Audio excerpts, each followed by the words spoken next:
अस्सलामुअलैकुम। तो आज हम डिस्कस करेंगे इस्टेब्लिशमेंट ऑफ मुस्लिम सुल्तानेट के बारे में, यानी इंडिया में कश्मीर में किस तरह से मुस्लिम कम्युनिटी या मुस्लिम कंट्री मुस्लिम स्टेट किस तरह से वजूद में आ गई। क्योंकि हमें जैसे पहले ही पता था कि यहाँ पर क्या था, हिंदुज़म था, यानी हिंदी हिंदी हिंदी कल्चर था, यहाँ पर हिंदी रिलीजन था, हिंदू रिलीजन था। तो उसके बाद जब इस्लाम आया तो यहाँ पर मुस्लिम सुल्तानेट यानी कि इस्लामिक एडमिनिस्ट्रेशन, हम बोलेंगे इस्लामिक कंट्री किस तरह से ये बन गई। फिर सबसे पहले अगर हम देखिए कि 1339 टू 1470 जो ये पीरियड था, इसी में ये मुस्लिम सुल्तानेट यानी कि मुस्लिम एडमिनिस्ट्रेशन वजूद में आ गई। और ये बहुत ही ज़्यादा एक इम्पॉर्टेंट चैप्टर या इम्पॉर्टेंट पीरियड है किसमें, हिस्ट्री ऑफ इंडिया में। तो इसके बाद अगर हम देखें ये जो सुल्तानेट है, ये जो एडमिनिस्ट्रेशन है, इस्लामिक एडमिनिस्ट्रेशन, मुस्लिम एडमिनिस्ट्रेशन जो यहाँ पर इस्टेब्लिश हो गई, ये 1339 में इस्टेब्लिश हो गई। किसने इसको इस्टेब्लिश किया?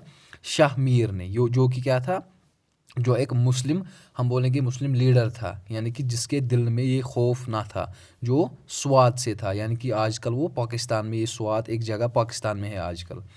उसने क्या किया, उसने कश्मीर को फ़तह किया और उसके बाद अपनी शाहमीरी डायनास्टी के नाम से एक डायनास्टी यहाँ पर डेवलप की, इस्टेब्लिश की। तो उसी के चलते उसने यहाँ पर मुस्लिम सुल्तानेट को डेवलप किया, इस्टेब्लिश किया।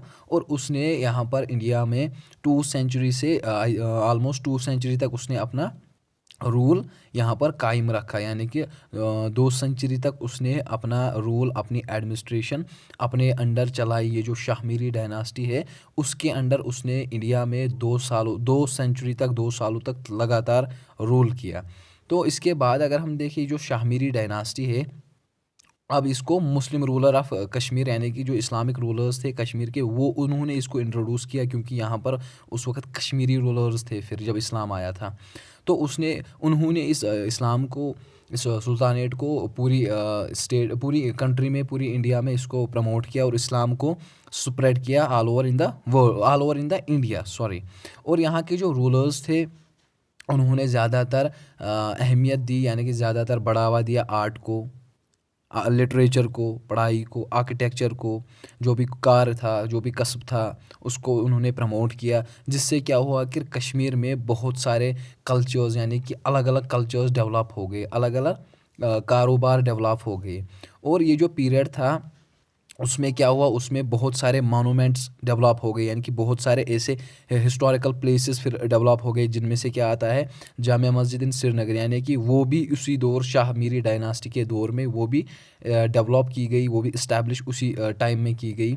जिसको आजकल हम देखते हैं कि ये बहुत ही पुरानी और सबसे बड़ी मॉस्क्यू, यानी कि सबसे पुरानी मस्जिद है इंडिया में। तो हम देखते हैं कि उस दौर में, शाह मीरी डायनास्टी के दौर में, जब यहाँ पर हम देखें, जब यहाँ पर रिलीजन आया था तो उस वक्त क्या हुआ था, उस वक्त यहाँ पर बहुत सारे आर्ट और आर्किटेक्चर में प्रमोट आ गया, लिटरेचर में प्रमोट आ गया। और यहाँ पर अलग अलग डेवलपमेंट हो गई, अलग अलग आर्ट्स, अलग अलग लिटरेचर, अलग अलग आर्किटेक्चर में बहुत सारी ज़्यादा डेवलपमेंट हो गई। और उनमें से हमें देखने को मिलता है कि जो जामिया मस्जिद है श्रीनगर में, वो भी हमें देखने को मिलता है कि बहुत ही ओल्डेस्ट मोनूमेंट है उस दौर का। तो अगर हम देखें कि सुल्तान ज़ैनुल आबदीन के दौर में जो 1420 से लेकर 1470 तक था, उसको हम बादशाह भी कहते हैं ज़ैनुल आबदीन को। और ये जो पीरियड था, उस वक्त क्या हुआ, उस वक्त यहाँ इंडिया में पीस था, अमन था, प्रॉस्पेरिटी थी, यानी कि बहुत ही अच्छा माहौल था, बहुत ही सोशल कंडीशंस परफेक्ट थी, रिलीजियस कंडीशंस भी अच्छी थी।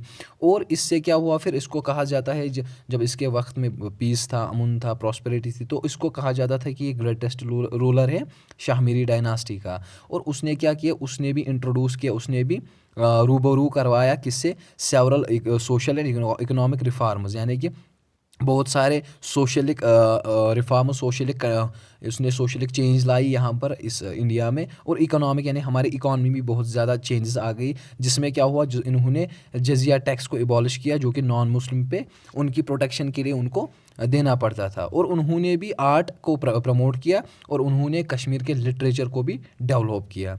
तो ओवरऑल अगर हम देखें कि ये जो इस्टेब्लिशमेंट है मुस्लिम सुल्तानेट की, जो 1339 टू 1470 में इसकी जो इस्टेब्लिशमेंट हुई, डेवलपमेंट हुई, उसका बहुत ही ज़्यादा इम्पैक्ट पड़ा किस पर? इंडियन कल्चर पर, यानी कश्मीरी कल्चर पर, उसको शेप देने में। और यहाँ की ये जो इंडिया है, रीजन है, इसकी हिस्ट्री में उसका बहुत ज़्यादा बोलबाला है। यानी कि बहुत ही अच्छा इसने क्या किया, इस्टेब्लिशमेंट ऑफ मुस्लिम सुल्तानेट ने, यानी कि जब यहाँ पर इस्लामिक एडमिनिस्ट्रेशन वजूद में आ गई तो उसका बहुत ही ज़्यादा इम्पैक्ट पड़ा किस पर?